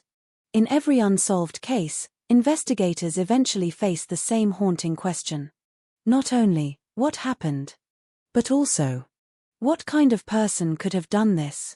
The Chicago Tylenol murders present one of the most difficult psychological puzzles in criminal history because the offender left behind an action, but almost no identity. There was no conversation with the victims. No personal connection. No emotional confrontation. No clear message explaining the reason behind the killings. The crime existed almost entirely through its consequences. 7 people died. Millions of people became afraid. An entire industry changed. Yet the person who created all of it remained unknown. For criminal investigators and behavioral experts, this creates an unusual challenge. A traditional violent offender often leaves behind clues through their behavior. Their choices reveal emotions: anger, jealousy, revenge, desperation, or a desire for control.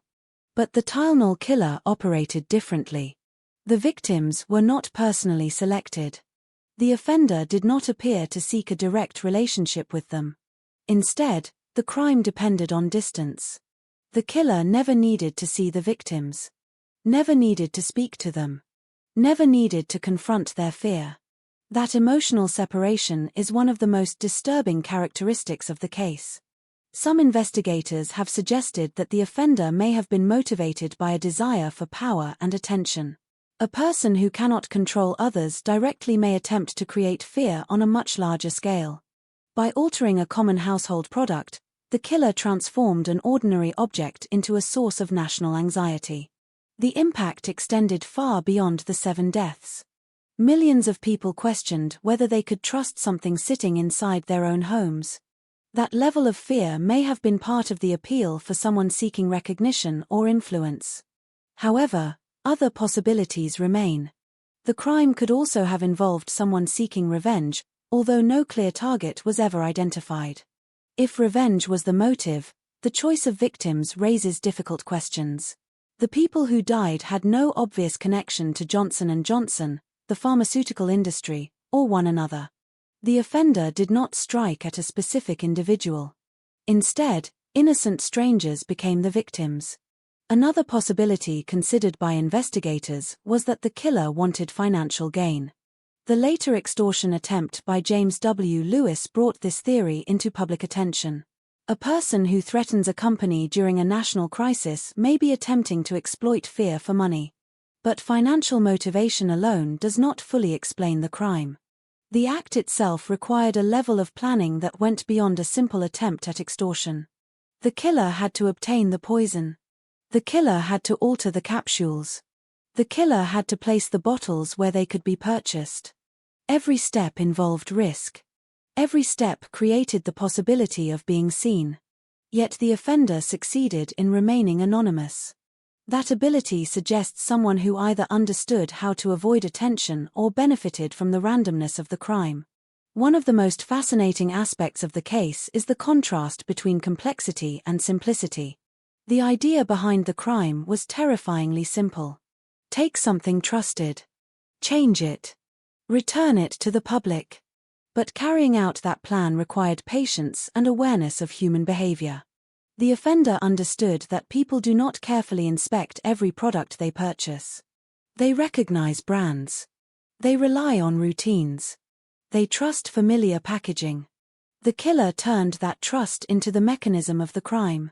This understanding of everyday behavior is what makes the case particularly disturbing to investigators. The offender did not need extraordinary access. They did not need advanced technology. They exploited something much more basic. Human expectation.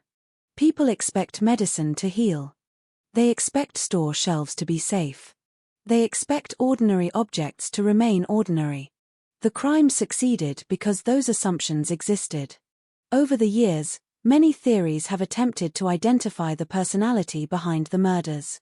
Some believe the offender may have been someone who wanted to challenge authority. Others believe the person may have been seeking attention while avoiding direct confrontation. Some have suggested the killer may have enjoyed the feeling of control created by causing widespread panic. But without a confession or direct evidence, these remain theories. The greatest limitation in understanding the offender is the absence of a final encounter. Many infamous criminals reveal aspects of themselves after capture. Through interviews, trials, or confessions, investigators learn what motivated them. The Tylenol killer provided no such opportunity. The person disappeared into anonymity. The investigation recovered the crime. It did not recover the person. That is why the case continues to fascinate behavioral experts. It represents an unusual type of offender, someone who caused enormous damage while remaining almost completely invisible. The killer did not leave behind a dramatic signature. No message. No symbol. No personal statement. The absence itself became the signature. More than 40 years later, the psychological portrait remains incomplete. The world knows what the offender did. The world does not know why. And perhaps that is the final mystery of the Chicago Tylenol murders. The poison inside the capsules killed 7 people. But the unanswered questions surrounding the person who created them have lasted far longer. Because in the end, the greatest mystery is not only how someone could commit such an act. It is how that person could return to ordinary life afterward, carrying the knowledge of what they had done while the rest of the world searched for answers that never came. For decades, the Chicago Tylenol murders remained frozen in time. The evidence existed. The memories existed. The questions existed. But the answers remained out of reach. When the crime happened in 1982, investigators were working in a world very different from today. Modern forensic science was still developing. Digital records did not exist in the way they do now. Surveillance cameras were uncommon. DNA analysis, which would later revolutionize criminal investigations, was not yet a practical tool for solving most crimes. The investigators of 1982 were not lacking determination. They were fighting the limitations of their era. They searched carefully through every available piece of evidence, but some clues that might have been valuable today simply could not provide answers at the time.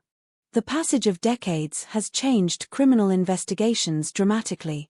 Cold cases once considered impossible have been reopened and solved through advances in science. Evidence collected years earlier can sometimes reveal information that investigators could not see when the crime first occurred. For the Chicago Tylenol murders, the possibility of a future breakthrough has always remained. One of the most significant changes in modern investigations is the development of advanced forensic testing. In 1982, investigators relied heavily on fingerprints, witness statements, physical observations, and traditional laboratory analysis. Today, forensic teams can examine evidence at a microscopic level unimaginable decades ago. Tiny traces that once seemed meaningless may now provide important information. A partial fingerprint. A biological trace. A material left behind during handling. A connection between objects that previously appeared unrelated. However, the Tylenol case presents unique challenges. More than 40 years have passed. Some evidence has been lost. Some materials have degraded. Many potential witnesses have aged or passed away. Memories that once seemed clear may have changed over time. Cold case investigators must work carefully, separating reliable information from uncertainty created by decades of distance. Another major difference between 1982 and today is the amount of available information. Modern investigators can examine digital records that did not exist in the early 1980s. Purchases, communications, travel patterns, and online activity can create detailed timelines in many contemporary investigations. But the Tylenol murders occurred before this digital age. There is no electronic trail showing who purchased a bottle. No database recording who visited a particular store. No digital history revealing where a suspect moved during those crucial days. The investigation began in a world where people could disappear more easily. Yet technology alone does not solve cases. The most advanced tools are only useful when combined with evidence. And in the Tylenol case, the biggest missing piece remains the same. A direct connection between a person and the crime. Investigators know the method. They know the weapon. They know the timeline. But they still need proof that connects an individual to the poisoned capsules. This is the difference between suspicion and justice. Many people have been considered possible suspects over the years. Some appeared suspicious because of their behavior. Others became connected to the case through theories or circumstances. But a successful prosecution requires evidence strong enough to withstand examination in court. The justice system cannot convict based on possibility alone. That standard protects innocent people while also creating enormous challenges in cold cases. The Chicago Tylenol murders represent one of those challenges. The public often assumes that new technology automatically means old cases will be solved. Sometimes that happens. A forgotten piece of evidence is re-examined. A DNA profile creates a connection. A witness finally decides to speak. A previous assumption is proven wrong. But technology cannot create evidence that never existed. It can only reveal information hidden within what remains. This is why investigators continue to emphasize the importance of new information. A person who was silent for decades may eventually decide to speak. Someone who remembers a detail they once considered insignificant may realize its importance. A family member may discover an old document, photograph, or personal item that changes the direction of the investigation. Many cold cases are solved not because one extraordinary discovery appears, but because several small pieces finally come together. The Tylenol case also continues to receive attention because of its historical importance. It is not only a murder investigation. It is a turning point in consumer safety. It changed how companies protect products. It changed how law enforcement considers crimes involving public goods. It changed how people think about trust. Every time a consumer opens a sealed medicine bottle today, they are experiencing a safety standard shaped by this tragedy. The irony is that the crime that created so much fear also created lasting protection. But protection is not the same as justice. The packaging changes. The laws changed. The industry changed. The world changed. Yet the person responsible has never faced a courtroom for the 7 deaths. That unfinished ending is why the investigation remains alive. A solved case provides a conclusion. An unsolved case leaves a question. And questions have a way of surviving. For the families of the victims, The hope for answers is not about satisfying curiosity. It is about recognition. It is about accountability. It is about knowing that the person who caused such unimaginable loss was finally identified. The Chicago Tylenol murders remain one of America's most famous cold cases because they represent something deeply unsettling. A crime of enormous impact committed with almost complete anonymity. A killer who changed an entire industry without ever being publicly identified. A mystery that has survived longer than many of the people who first investigated it. But history has shown that time does not always protect secrets forever. New evidence has solved old crimes before. New investigators have uncovered forgotten details. New technology has revealed truths hidden for generations. The possibility remains that one day, the missing pieces of the Tylenol case may finally come together. And when that day arrives, the world may finally learn the name behind one of the most disturbing crimes in American history. Until then, the investigation continues. The files remain open. The questions remain unanswered. And the search for the truth continues.